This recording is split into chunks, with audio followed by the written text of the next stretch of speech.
I'm your host, Robert G. I'm very excited about this new mobility scooter. This is the Paiseec Mobility Scooter S3. The S3 is a compact folding scooter packed with high-tech features. Let's not waste any more time talking.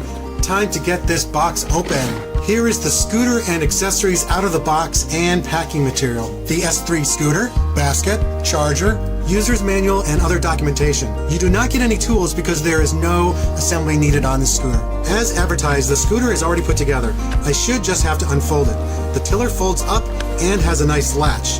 The seat pulls up and self-latches in place. The battery was also pre-installed, but let me show you where it is. If you unlock and remove this cover, you can see the battery. On this version, the battery is removable and simply lifts up. The charging port is on the tiller. Charging in progress. Here is a better view of the charging port. You can also take the battery out and charge it separately. If you want to do this, make sure you order the version with the removable battery.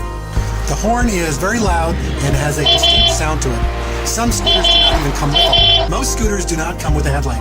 Paiseec does, however, give you a nice LED headlight on the S3. The controls are straightforward. Horn, light, key turn to the right for on, key turn to the left for off. The control knob has 5 positions. Reverse, 1.2 miles per hour. Low, 1.8 miles an hour. Medium, 3.7 miles an hour. High, 6.2 miles an hour. These modes only work when you're seated.